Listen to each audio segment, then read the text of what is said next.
लाडक्या बहिणीने पैसे परत केलेले आहेत, जे पैसे त्या बाईच्या मुलाच्या खात्यावरती डिपॉझिट झालेले. या माझ्या लाडक्या बहिणीला खूप खूप धन्यवाद देतो मी. त्या लाडक्या बहिणीचं अभिनंदन करतो की त्यांनी त्यांच्या मुलाच्या खात्यात आलेले पैसे प्रामाणिकपणे परत केले. खरं म्हणजे अशा लाडक्या बहिणींना आम्ही लाडकी बहीण योजना सुरू केल्यामुळे लाडक्या बहिणींच्या आशीर्वादाने हे सरकार आमचं आलेलं आहे. त्यामुळे त्या लाडक्या बहिणीला देखील धन्यवाद.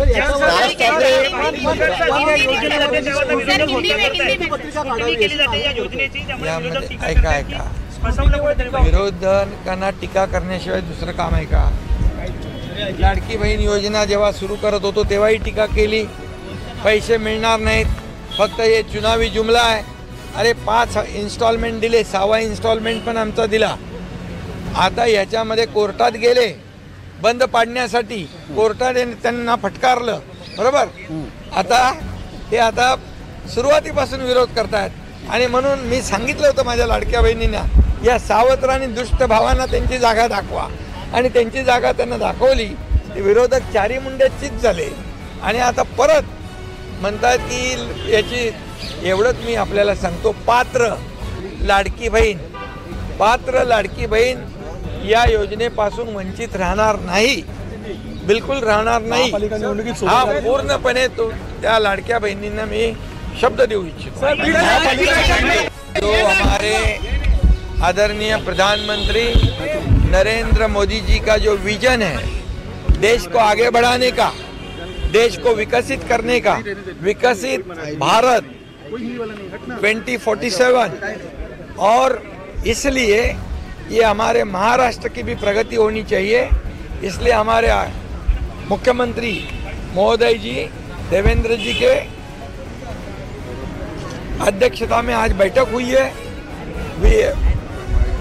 100 दिन का जो विजन है, ये 100 दिन में सरकार के हर विभाग का रिव्यू लिया जा रहा है और उसमें हर विभाग में एक स्पर्धा लगी हुई है, होड़ लगी हुई है. 100 दिन में हम क्या क्या करेंगे, लोकाभिमुख कार्यक्रम हर विभाग करेगा, ताकि ये आम लोगों का सरकार है, ये सर्वसामान्य जनता का सरकार है. इसलिए 100 दिनों में भी हमारी सरकार की ओर से हमारे लोगों को, जनता को बहुत बड़ा दिलासा, राहत मिलनी चाहिए, बड़े निर्णय लेने चाहिए. इसलिए हर विभाग की बैठक हो रही है और इसमें बहुत अच्छा आउटकम आएगा, बहुत अच्छा रिजल्ट आएगा, लोगों के फायदे का रिजल्ट आएगा. मेट्रो शुरू हो जाएगी, मेट्रो 3 बीकेसी से अत्रे चौक वर्ली से कुलाबा. मॅन्डेट लोकांनी दिल्यानंतर जबाबदारी आमची आणखी वाढली आहे आणि म्हणूनच मुख्यमंत्री महोदयांच्या अध्यक्षतेखाली 100 दिवसाचं विजन आम्ही काय असेल ते लोकांसमोर मांडतो आहे आणि निर्णय घेतो. त्यामुळे सर्वच विभागांचा आढावा इथं होतो आहे आणि याच्यामधून एक विभागामध्ये देखील एक स्पर्धात्मक परिस्थिती निर्माण झालेली आहे.